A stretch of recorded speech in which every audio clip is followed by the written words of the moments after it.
Hello, friends. Welcome back to another episode of Sex Here and Now. As always, I'm your host, Matt Lockman. I'm a licensed clinical therapist and ASECT certified sex therapist. I am back with another action packed episode.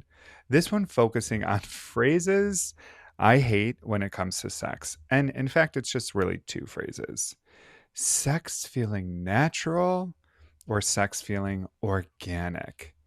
I hear clients tell me this all of the time.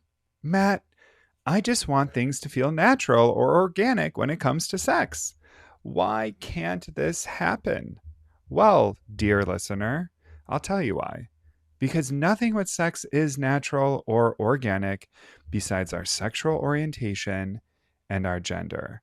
And even with that, we've been seeing how much more fluid all of these things come over time.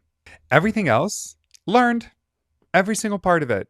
The way you flirt, the way you kiss, the things you think are sexy, the things you think are too much, the positions you think people are supposed to like, the noises you think you are supposed to make, the beliefs you have about bodies, desire, masculinity, femininity, initiation, rejection, orgasms, monogamy, cheating, porn, kink, romance. All of it has been shaped by something outside of you. You did not just magically wake up one day and just know that candlelit, slow sex was romantic. You learned that from watching movies and TV. The Notebook, anyone? You did not naturally just know that sex should end in orgasm. Culture taught you that. You did not inherently believe that some fantasies are acceptable and others are weird. Religion, family systems, school, social media, peers, and shame taught you that over years and years and years.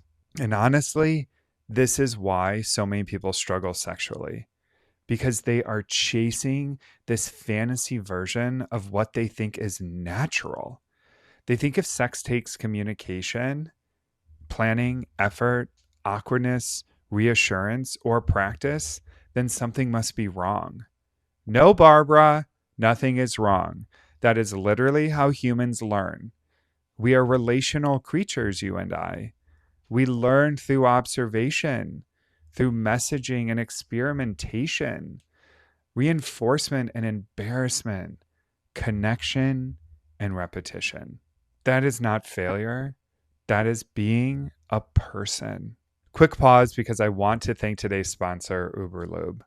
One thing I talk about constantly is how sex gets better when we stop expecting ourselves to magically know everything and instead start giving ourselves tools that actually help. Lubricant is one of those tools. Uberlube is a silicone based lubricant that feels smooth, long lasting, and honestly just makes intimacy feel a lot easier and more comfortable for a lot of people. Whether you are navigating dryness, wanting more comfort, exploring toys, or just trying to make sex feel better overall, lubricant is not cheating. It is support. If you want to check them out, use the link in the show notes and you will get a free gift with your purchase. Thank you again, Uberlube, for sponsoring this podcast and supporting us. I couldn't do it without you. I think about this all the time with couples. Someone will say, I just want my partner to naturally know what I like. Friend, your partner is not a psychic. They grew up in a completely different body, family, culture, and sexual environment than you did.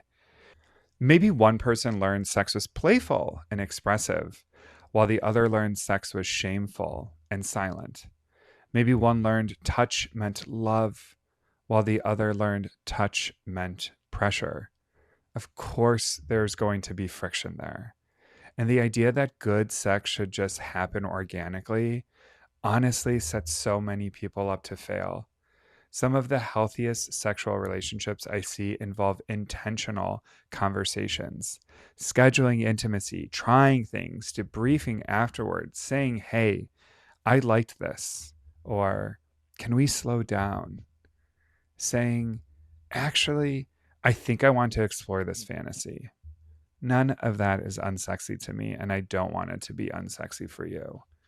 That is what we call emotional maturity. That is what we call collaborative sex. I also think this obsession with natural keeps people disconnected from curiosity.